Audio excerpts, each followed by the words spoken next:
Hello friends, welcome to I exam B YouTube channel. और आज हम आरबीआई ग्रेड बी रिलेटेड एक बहुत ही इम्पोर्टेंट क्वेरी डिस्कस करने वाले हैं। बहुत स्टूडेंट्स पूछते हैं कि जो एज रिलैक्सेशन मिलता है बैंकर्स को, वो जो एज रिलैक्सेशन है वो प्राइवेट सेक्टर के बैंकर्स को अवेलेबल है या नहीं है।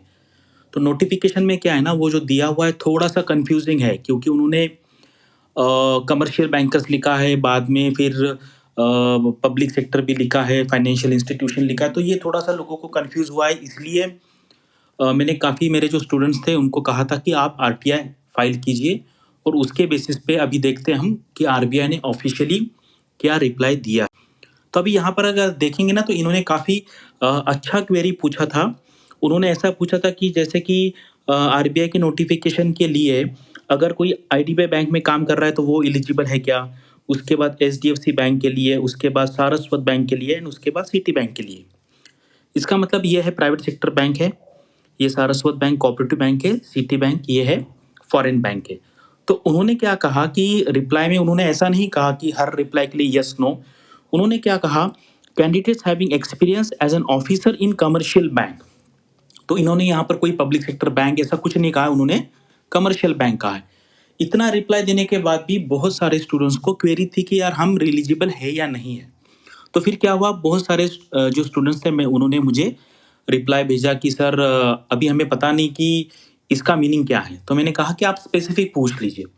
देखिए क्या होता है, फिर अभी एक कैंडिडेट ने स्पेसिफिकली पूछा कि does officers in the commercial bank in private banks like ICICI bank. Specifically उन्होंने नाम लेके पूछा और एक ही क्वेश्चन पूछा कि अपर एज रिलैक्सेशन जो है उसके लिए एलिजिबल है क्या। तो उन्होंने क्लियरली रिप्लाई दिया है yes, subject to fulfilment of all other eligibility terms and condition. तो इसका मतलब ये है। और देखिए ये जो एलिजिबिलिटी क्राइटेरिया होती है इसमें लोगों को कंफ्यूजन होता है। इसमें क्या है, आपका जो प्रोबेशन पीरियड है, ठीक है, प्रोबेशन पीरियड ये काउंट नहीं करते हैं। ठीक है, सबसे पहली बात। दूसरी बात ये है कि मंथ्स में कैलकुलेशन नहीं करते। जैसे मान लो किसी को 11 मंथ्स का एक्सपीरियंस है प्रोबेशन छोड़ के, उसको एज रिलैक्सेशन कुछ भी नहीं मिलेगा। एक साल 1 ईयर 1 मंथ होगा तो 1 साल का मिलेगा।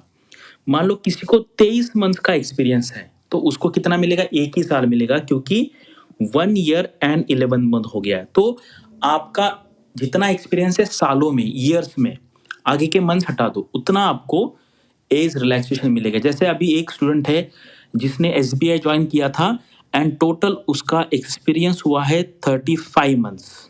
ठीक है, 35 मंथ्स। तो उसको कुछ भी एज रिलैक्सेशन नहीं मिलेगा, क्योंकि 2 साल तो प्रोबेशन चले गए, यानी कि 24 महीने वैसे चले गए, और ये ऊपर के 11 महीने हो गए, और 11 महीने को वो काउंट नहीं करते। इसलिए प्रोबेशन पीरियड छोड़ना है, एक्सपीरियंस काउंट करना है ईयर्स में। 1 ईयर 3 मंथ्स है तो 1 साल का मिलेगा, 1 ईयर 9 मंथ्स है तो भी 1 साल का मिलेगा, 11 मंथ्स एंड 30 डेज को कोई भी रिलैक्सेशन नहीं मिलेगा। ठीक है, तो मैक्सिमम कितना तक मिलता है, ये 33 तक मिलता है। और यहाँ पर ये क्यूमुलेटिव नहीं मिलता। जैसे मान लो आपको पता है ओबीसी के लिए ऑलरेडी मैक्सिमम एज 33 है, तो उनको 33+3 नहीं मिलेगा, मैक्सिमम 33 ही मिलेगा। जैसे मान लो कोई एससी कैटेगरी में है तो उसको ऑलरेडी 35 तक एज रिलैक्सेशन है, तो उसको 35+3 ऐसा नहीं मिलेगा। तो किसी भी हाल में अगर कोई बैंकर है तो उसको मैक्सिमम 33 तक ही मिलने वाला है। ओपन कैटेगरी का है तो 33 मिलेगा, ओबीसी का है तो भी 33 मिलेगा, और एससी कैटेगरी है तो ऑलरेडी उसको 35 है तो उसको 35 मिलेगा। तो ये जानना बहुत।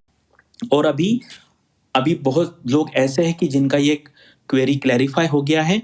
अभी वो जान लीजिए कि आरबीआई की सैलरी एंड पर्स कितना है। देखो 31,000 लोगों ने वीडियो देख लिया है। उसके बाद आरबीआई का जॉब प्रोफाइल कैसा है वो भी नियर अबाउट 25,000 लोगों ने वीडियो देख लिया है, हमारे यूट्यूब चैनल पे है। और हमारा जो आरबीआई का एक्सक्लूसिव कोर्स है, ये काफ़ी सारे स्टूडेंट्स क्यों ज्वाइन कर रहे हैं, ये अगर आपको जानना है तो आप ये वीडियो यहाँ पर जाके देख सकते हो। और ये सारे जो फीचर्स हैं हमारे एक्सक्लूसिव के हैं। तो अभी आप जल्दी से जल्दी, if you are eligible to get a age relaxation if you are working in the private sector bank or any foreign bank, जो कमर्शियल बैंक के कैटेगरी में आता है। जैसे मान लो भी सारस्वत बैंक है या रीजनल रूरल बैंक है, इसका भी अभी कंफ्यूजन है। मुझे लगता है वो एलिजिबल है, लेकिन आप स्पेसिफिकली आरबीआई में आरटीआई फाइल कर दीजिए। अगर आप एलिजिबल हो जाते हो तो काफ़ी this is a right time to start preparation, because RBI के नोटिफिकेशन के लिए अभी टाइम है, नियर अबाउट दिसंबर जनवरी फरवरी के पास आ सकता है, क्योंकि अभी प्रोसेस जस्ट चालू है पिछले साल का।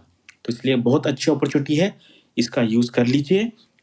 And thanks for watching this video and all the best for your studies and upcoming examinations.